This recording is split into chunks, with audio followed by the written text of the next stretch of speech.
Sveikučiai, senai buvau išėjęs su pilnu ilgų video. E, Buvo daug visą eilę shorts video, manau, jie jums patiko. Ir šiandien yra tema, svarbi tema, pasižiūrėkite ją būtinai iki galo, todėl kad manau, kad atrasite savo kažką tai svarbaus, nes tema yra iš tikrųjų aktuali, jinai susijus su jūsų motyvacija ir mano motyvacija, su turbūt kiekvieno žmogaus karjeros perspektyva, judėjimu, ta ugnele, kuria jisai atsikelia ir džiaugiasi ryte arba jos iš viso neturi. Ir šiame neilgame video aš turbūt apie tai papasakosiu, nes paskutiniu metu pats su tuo susidūriau, analizavau, tai leidau per save ir šiandien kilo mintis tiesiog tai pasidalinti su jumis. Tai šiandien dienos tema ir yra mano karjeros posūkis arba kodėl stovinčio vandens nebūna ir reikia veikti.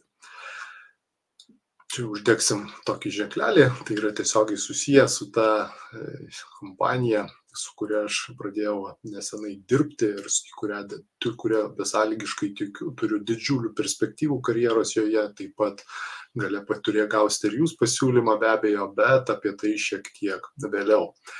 Turbūt labai dažnai yra girdima arba patys savo tokią mintį galvoje dažnai sukate, galvodami, kad va taip ramiai, kad viskas taip nejudant, konservatyviai, po truputį, viena veikla, visą gyvenimą, o dar geriau kelios kartos ir kokie čionai posūkiai, kokie kilimai nuopoliai, kad būtų stabilu, ramu ir būtų tada gerai.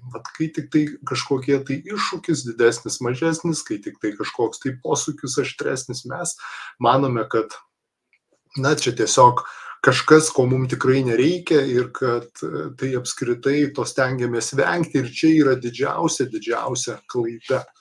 Noriu pasakyti, kad per savo 48 metus, video yra filmuojamas 23 metais, aš supratau vieną ypatingai svarbų dalyką.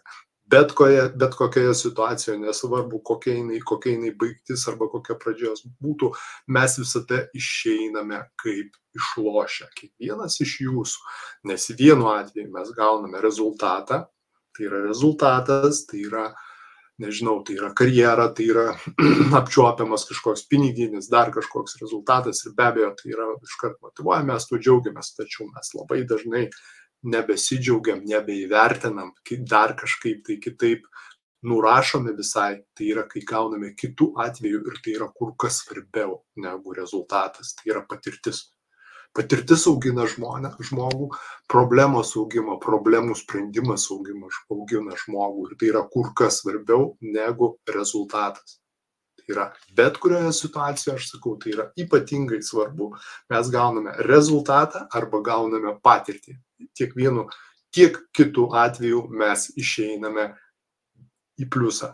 Vienareikšmiškai, nebent mes manome kitaip, save smerkti, bet viduje mes vis tiek visada laimime. Tai yra gauname arba rezultatą, arba patirtį. Vieną iš dviejų. Kitaip niekada nebūna. Pagalvokite apie pačias tamsiausius galbūt savo gyvenimo periodus karjeroje, veikloje, vienokioje ir kitoje.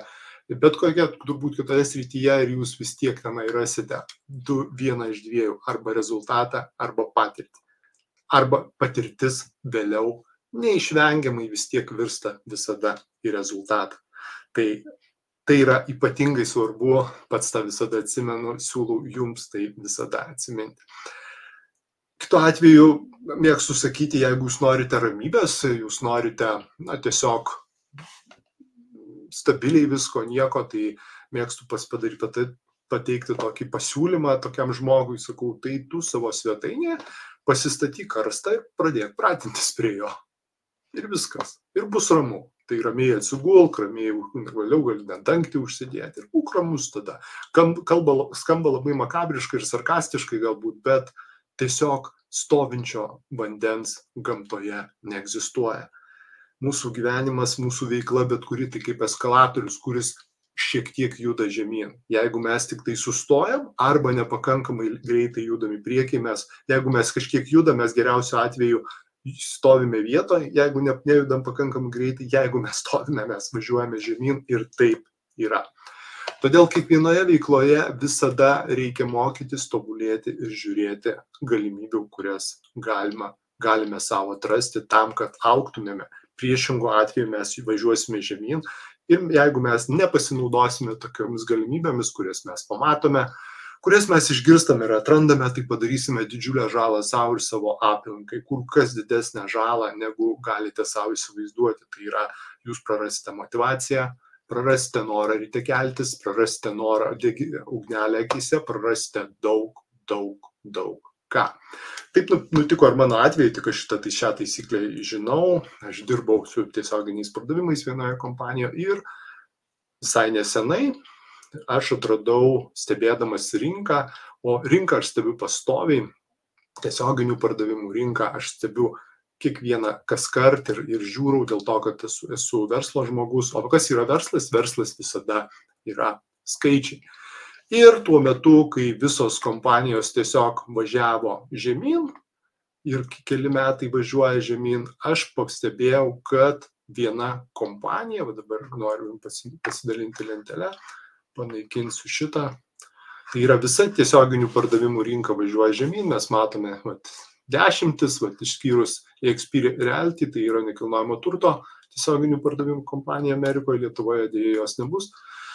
Visa važiuoja žemyn, milijonai važiuoja žemyn ir viena kompanija, tai yra PM International, kuri man dar visai nesenai apskritai nieko nebesakė, jinai kiekvienais metais, ir pirmais metais, antrais metais juda į viršų.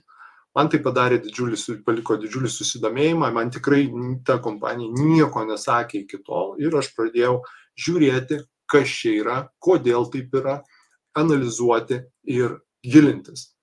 Ir čia beje šios skaičius galite pamatyti visiškai viešai, tai yra Best MLM Company, įveskite paieškoje ir pamatysite šią lentelę, tai yra oficialus reitingas. Atradę šios skaičius, aš be abejo pradėjau gilintis, kas čia yra ir atradau, kad PM International tai yra vokiečių kompanija nuo 1993 metų, 1993 metais yra įkurta ir yra negana to numeris 1 tiesioginių pardavimų kompanija šiuo metu Europoje, kuri nuo 1993 metų kiekvieną kartą kilo. Tai man dar padarė dar didesnį susidomėjimą. Aš pradėjau ieškoti jos ir aš ją atradau jau esant Vilniuje, turinčią savo atstovus, turinčią logistikos centrą, pilnai sertifikuotus produktus, apie juos papasakosiu šiek tiek vėliau. Ir tada, kodėl jos nėra Lietuvoje? Lietuvoje pasirodo yra niekingai maža apyvarta, berods apie 50 000 dabar 23 metais, jeigu kai kurių šaltinių teigimu, kai rinkos gilis yra milijonas galbūt ir daugiau. Tai be abejo ta galimybė, kurias tu tiesiog nebegali ignoruoti. Per savo gyvenimą aš galiu pasakyti, tiesioginėse pardavimuose aš tokias situacijas rinkoje matau pirmą kartą. Tai yra, kai yra numeris 1 kompanija Europoje, kuri kasmet kyla, kai visa rinka krenta ir tai yra oficialūs skaičiai, tai yra ne kažkokia būrimas iš kavos tirščių, tai yra ne kažkokia magija, mistika. Skaičiai, jie niekada nemeluoja. Skaičiai yra ne emocija, skaičiai yra ne postringavimas, skaičiai yra tai, kas versle turi būti. Ir pasirodo, kad taip yra. Ir tada kilo dilema, ką vis dėlto su tuo viskuo daryti, nes mano gyvenime turbūt tokios situacijos, kaip dabar jūs čia matote ekrane, aš tikrai daugiau turbūt nebematysiu. Ir tų tiesioginės rinkodaros vėlgi specialistų arba kurie turi verslus, turbūt jie irgi nebematys, nes, nebent kažkas tai skris į rinką su kokiu nors labai inovatyviu produktu, beje, produktai irgi, apie produktus aš pasakysiu, tai irgi yra, dėl to jie čia ir įskrido, dėl to, kad jie turi be galo inovatyvų produktą. Ir reikėjo į tą įsiaiškinti, reikėjo į tai gilintis. Ir ką aš atradau, kad negana to, kad jie nuo 93 metų auga ir negana auga tada, kai visa rinka krenta, dar daugiau, kad jie 80% daro su 3 produktais. Jie su 3 produktais daro 2 milijardus eurų pasaulyje, tai yra kiek kiti su 100 ir daugiau produktų linijoje, įsivaizduojat, ant kiek tai yra pataikyta, tai yra ant tiek unikalų. Mano filosofija visada versle irgi buvo, kad yra iPhone'as, telefonas, kuris kažkada patiko visiems. Jis vienas, jisai gerai žinomas, dabar mes jų ten turim keletą, bet kažkada jisai buvo tikrai vienas. Ir jisai buvo, tokia buvo Steve'o Jobso filosofija. Čia 3 produktai.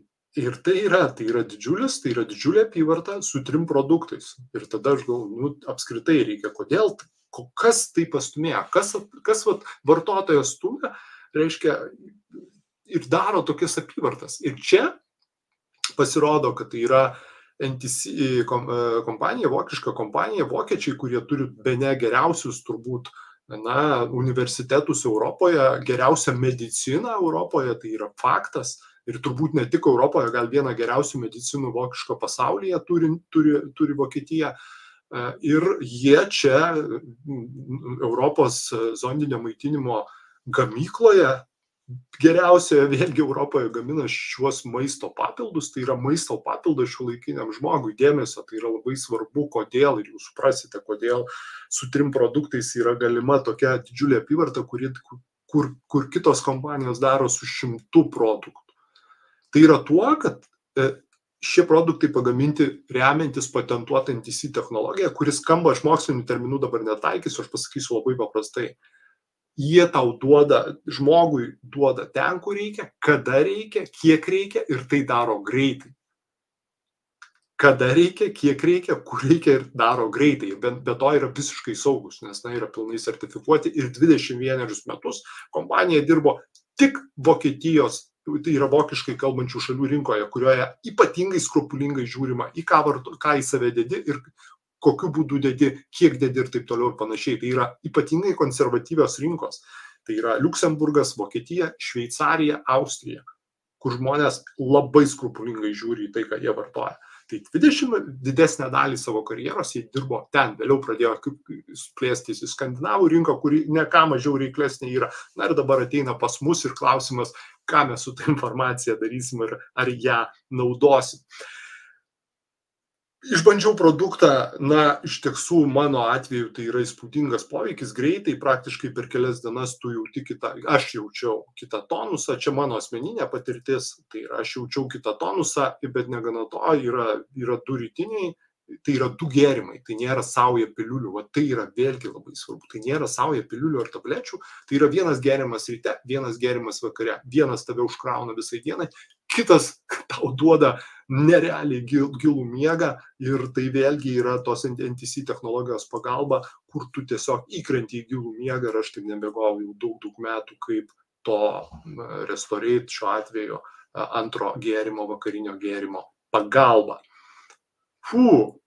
Ir ką su visu tuo tada daryti vėlgi, nes tai yra tiesioginės rinkodaros būdų pardavinėjimas produktas, o aš esu joje dirbantis specialistas, be abejo, aš negalėjau tai žiūrėti lengvabūdiškai, nes čia yra ateitis.